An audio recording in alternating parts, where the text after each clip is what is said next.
आज का हमारा विषय है उदासीनता। उदासीनता हृदय का ऐसा भाव है जहां हमें किसी बात में रुचि नहीं रहती।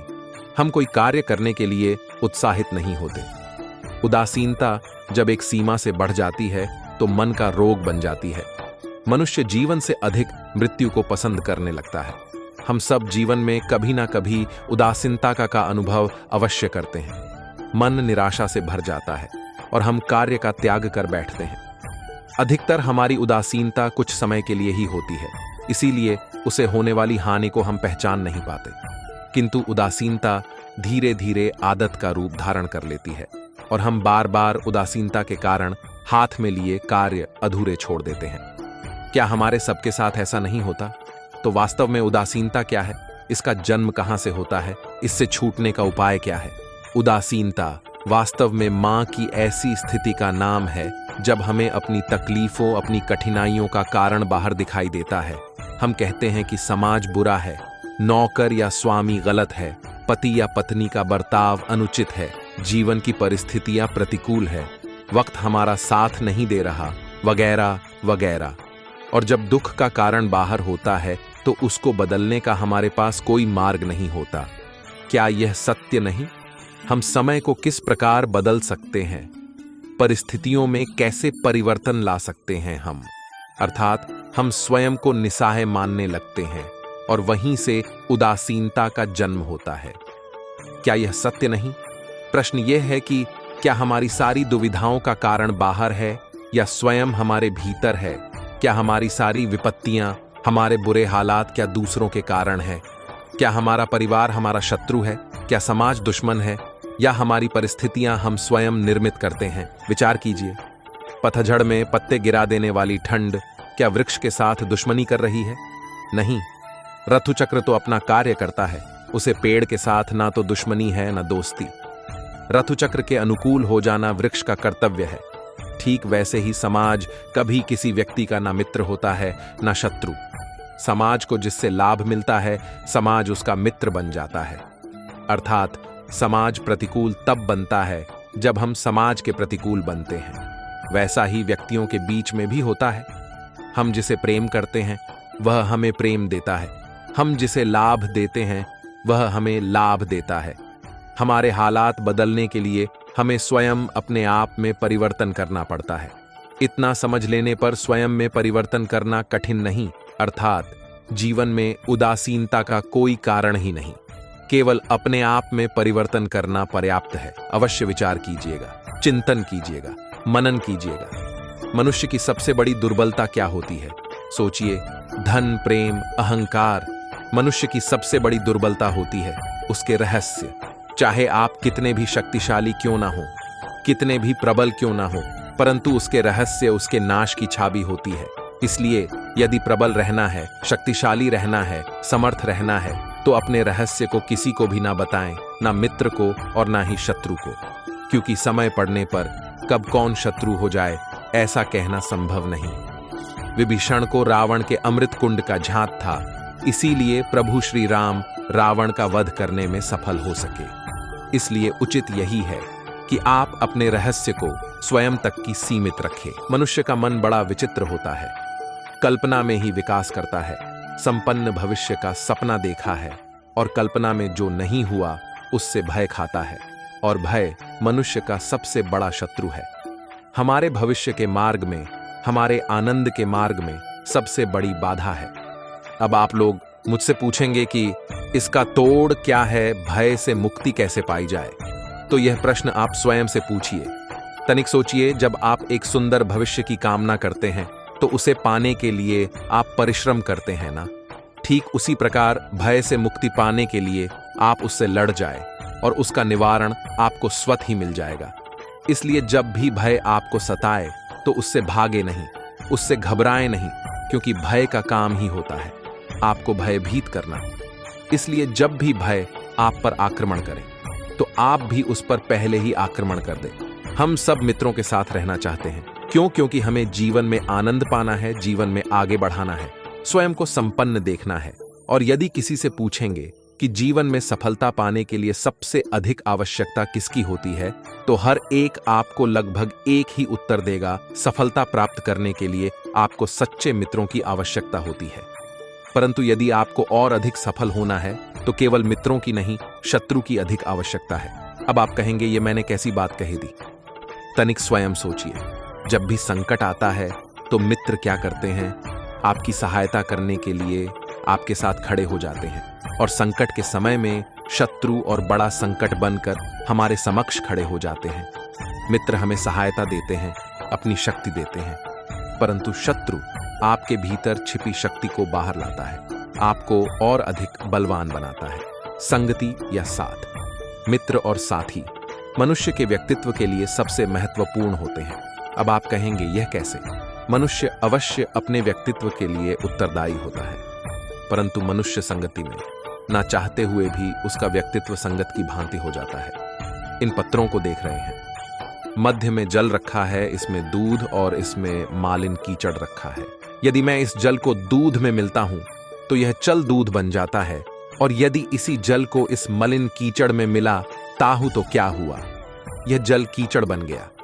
ऐसी कोई युक्ति नहीं कि जल बिना घुले मिले दूध या कीचड़ में अपना अस्तित्व बनाए रखें या उनसे अलग रहे। और ठीक ऐसे ही मनुष्य के जीवन में भी होता है। यदि एक गुणहीन व्यक्ति गुणवानों की संगत में बैठे तो उसे भी गुणवान कहा जाता है, सम्मान का पत्र समझ जाता है। और यदि एक गुणवान व्यक्ति गुणहीनों के संगत में बैठता है तो उसे भी तिरस्कार मिलता है। इसलिए अपने जीवन में सदैव संगति सोच समझकर सावधानी से चुनिएगा। कभी खेत में किसी किसान को खेती करते देखा है। वो उसे सिंचता है, उसे जोतता है, पशु पक्षियों से खेत के फसल की रक्षा करता है, परंतु एक बात का वो सबसे विशेष ध्यान रखता है कि कहानी खेत में खरपतवार ना उग जाए, क्योंकि एक खरपतवार खेत की सारी फसल को नष्ट कर सकती है।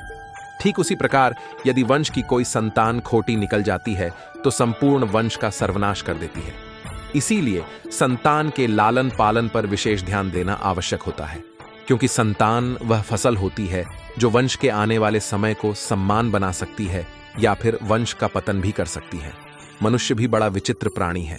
अपनों से नीचे के स्तर के लोगों को वो है दृष्टि से देखता है, उनका का उपहास उड़ाता है, उनसे बार बार कहता है कि तुम्हारा कुछ नहीं हो सकता, तुम भविष्य में कुछ नहीं कर पाओगे। जब मनुष्य के पास धन संपत्ति मान होता है तो वह दूसरों का आदर नहीं करता, परंतु वह एक बात भूल जाता है कि उसे भी अधिक शक्तिशाली कोई अस्तित्व में है, और वह है समय, काल। काल अपना चक्र कब बदलेगा यह कोई नहीं जानता। समय अपनी करवट कब लेगा यह कोई नहीं जानता। कोयला भी समय के साथ साथ हीरे में परिवर्तित हो जाता है। इसलिए जीवन में कभी किसी का भी उपहास नहीं उड़ाना चाहिए। बड़ी विकट समस्या है। मुझे स्मरण ही नहीं हो रहा कि इस गुच्छे की कौन सी चाबी इस ताले को खोलेगी। बड़ी देर से प्रयास कर रहा हूं, परंतु यह ताला खुल ही नहीं रहा। ऐसी स्थिति में आप क्या करेंगे? अधिकतर लोग ऐसी स्थिति में अपनी आशा खो बैठते हैं। उन्हें लगता चाबी खो गई, वो तिलमिला जाते हैं, क्रोधित हो उठते हैं। परंतु उस समय पर धैर्य रखें तो गुच्छे की अंतिम चाबी ताला खोल सकती है। कुल्हाड़ी का अंतिम प्रहार वृक्ष को काट के गिरा देता है, परंतु क्या सत्य में कुल्हाड़ी का अंतिम प्रहार वृक्ष को काट के गिरा देता है? आपको आपका लक्ष्य दिला देता है? नहीं, आपका निरंतर प्रयास ही आपको सफलता दिलाता है। जब आपका मन निराश हो तो अपने कार्य में दुगनी उत्साह से जुड़ जाइए, क्योंकि अनावृत व बहता जल ही कठोर चट्टान को काट सकता है। सफलता का मूल है परिश्रम, प्रयास और आशा। मनुष्य का जीवन ऋतुओं के समान होता है। आज ग्रीष्म तो कल वर्षा, परसों शीत। तनिक संकट आया तो हम संयम खो बैठते हैं, तो तनिक ऋतु बदली तो हम अधीर हो जाते हैं अपने आक्रोश में। अपने क्रोध में हम उनसे ही संबंध बिगाड़ लेते हैं जो हमारे अपने होते हैं। क्यों ऐसा होता है ना? हमें लगता है कि हमारे अपने फिर से मना लेंगे, परंतु स्मरण रखिए, सदा ऐसा करना संभव नहीं होता। सागर की उछलती लहरों को तट सहता है, और यदि तट ही टूट जाए तो बाढ़ आ जाती है। हमारे संबंध भी दूध की भांति होते हैं। दूध तपकर उबल सकता है, परंतु यदि उसमें खटास आ जाए तो वह फट भी जाते हैं, और फटे दूध को चाहे जितना मत लो, उसमें से मक्खन नहीं निकलेगा। इसीलिए अपने संबंधों को संभाल कर निभाना चाहिए।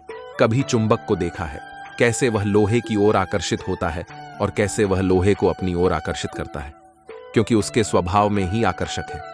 हम सबके भीतर भी एक ऐसा ही चुंबक होता है, विचार का चुंबक, जो सदा अपने ही जैसे विचारों को आकर्षित करता है।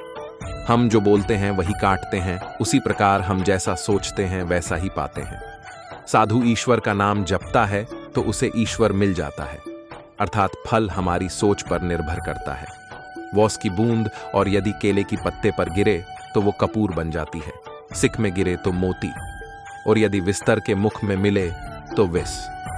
बूंद एक है, परंतु उसके प्रारब्ध भिन्न है, क्योंकि उसे आकर्षित करने वालों का व्यवहार भिन्न है। इसलिए यह आप पर निर्भर करता है कि आपको भविष्य में विष चाहिए या अमृत। स्मरण रखिए, हम वही बन जाते हैं जैसा हम सोचते हैं, जैसा विश्वास रखते हैं। यह आपका विश्वास ही है जो यह निर्धारित करेगा कि आपको विष मिलेगा या अमृत। इसलिए अपनी सोच को सीक्रेट रखिए, सकारात्मक रखिए, और फल भी सकारात्मक ही आएगा। जब से यह सृष्टि बनी है, नदी की धारा और चट्टान के मध्य सदा संघर्ष रहा है, परंतु हर बार चट्टान की कठोरता को हारना पड़ता है और नदी की धारा कोमल होते हुए भी कठोर चट्टान को काट देती है। कभी सोचा है क्यों चट्टान इतनी कठोर और जल इतना कोमल? चट्टान इतनी दृढ़ और जल इतना लचीला, फिर भी सदा जल कठोर चट्टानों के मध्य से अपना मार्ग बना ही लेती है। कारण केवल एक है, और वह है लगातार चलने की क्षमता। जल बढ़ता रहता है, चट्टान अड़ीक रहती है। इसी कारण जल चट्टान को काटकर मार्ग बना लेता है। इसलिए लगातार चलते रहिए, रुकिए मत, क्योंकि चट्टान जैसी हर समस्या को आप भी जल की तरह काट सकते हैं। इस फल को देख रहे हैं आप, अभी अभी अपनी डाल से अलग हुआ है। बड़ा दुख होता है ना जब आप अपने उद्गम से अलग होते हैं, परंतु यह दूरी भी आवश्यक है। अब इस फल को ही ले लीजिए। अपने जीवनदाता वृक्ष से अलग होकर यह न केवल किसी की भूख शांत करेगा, अभी तो इसके भीतर के वीर से एक नई वृक्ष का सृजन भी होगा और कहीं फल जन्मेंगे। सर्जन की प्रतिक्रिया में पीड़ा आवश्यक है। यदि पीड़ा नहीं होगी तो सृजन नहीं होगी। पीड़ा अपने उद्गम से दूर होने की, पीड़ा अपनों से दूर होने की। इस फल की भांति हम मनुष्य को भी अपने उद्गम से, अपने सगे संबंधियों से अलग होना पड़ता है, और यही अलगाव एक नए सृजन को, एक नई सृष्टि को, एक नए विकास को जन्म देता है। इसलिए ऐसे अलगाव से दुखी मत होइए, उसका स्वागत कीजिए, क्योंकि यह विकास की नींव है। अपराध वो भावना है जिसके कारण संसार में सदा दुख ही व्याप्त रहता है। हम सब अपने प्रार्थियों से घृणा करते हैं, उन्हें कोसते हैं, परंतु क्या कभी विचार किया है कि कोई भी जन्म से अपराधी नहीं होता? तो ऐसा क्या कारण है कि कोई कितना बुरा बन जाता है कि वह बुराई की सीमा ही पार कर जाए? कारण है कामना। यदि कामना पर नियंत्रण न रखा जाए, यदि कामना को पूर्ण करने के लिए परिश्रम न किया जाए, तो वह तृष्णा में बदल जाती है, और तृष्णा लालच में, और लालच में और छल करते ही मनुष्य अपराध की ओर अपना पद बढ़ा देता है। इसलिए यह अत्यंत आवश्यक है कि मन की कामनाओं पर नियंत्रण रहे। यदि मन पर नियंत्रण रहेगा तो अपराध पर स्वयं ही नियंत्रण हो जाएगा। हम सबका मन करता है कि हम जीवन में ऐसे शिखर पर पहुंचे जहां हमसे ऊपर कोई ना हो, जहां हमें कुछ करने की आवश्यकता ना पड़े। कुछ लोग इस शिखर पर पहुंच भी जाते हैं, परंतु उनका सदा विचलित रहता है। कितनी मनोरंजन बात है ना कि जिस विश्राम को पाने के लिए हम इतनी मेहनत करते हैं, इतना परिश्रम करते हैं, वह हमें मिलता ही नहीं। कारण स्वयं सोचिए, वन का राजा होने के पश्चात भी सिंह को अखेट के लिए परिश्रम क्यों करना पड़ता है? सोचिए, मैं बताता हूं। क्योंकि राजा होने का अर्थ यह नहीं कि वह सता रहे और मृग स्वयं उसके समक्ष आकर कहेगा कि आई महाराज, मुझे खाकर अपनी भूख मिटाइए। तो समझ लीजिए, कार्य आपका परिश्रम से संपन्न होते हैं, केवल कामना से नहीं। यदि आप नीचे हैं तो सदा स्मरण रखिए कि आपका परिश्रम ही आपको ऊंचाइयों तक ले जाएगा, और यदि आप ऊंचाई पर है तो वहां पर भी रहने के लिए आपको निरंतर परिश्रम करते रहना होगा। अर्थात परिश्रम से मुक्ति नहीं है, क्योंकि परिश्रम ही जीवन है। सबसे अधिक महत्वपूर्ण क्या है? जीवन, या जो जीवन में पाया, या जीवन यात्रा पूर्ण करने के बाद पाया गया लक्ष्य कर्म, या उसके फल, बहुत ही महत्वपूर्ण परंतु विकट प्रश्न है ना। परंतु तनिक धीरज से सोचेंगे तो इसका उत्तर अधिक कठिन नहीं है। यदि जीवन यात्रा है तो उसका लक्ष्य क्या होना चाहिए? स्वयं सोचिए। मान, संतान, धन नहीं ना। अंतिम लक्ष्य है परम आनंद, और यह अचानक से नहीं मिलता। इसे पाने का केवल एक ही उपाय है, और वही आपका कर्म फल, वही आपकी यात्रा भी, और वही आपका प्रारब्ध भी है। और आपको कौन बताता है कि आपके लिए सही क्या है? वह है आपका मन, जो मस्तिष्क के भारतीय हानि और लाभ नहीं सोचता, जो आपको यह बताता है कि सुख किसमें है, संसार का कल्याण किसमें है, आनंद किसमें है। यदि आपका मन संयमित है तो वह आपका सबसे महत्वपूर्ण वक्त मार्गदर्शन है, जो आपकी यात्रा, आपका लक्ष्य, आपके कर्म और उसके फलों को सबको शुभ बना सकता है।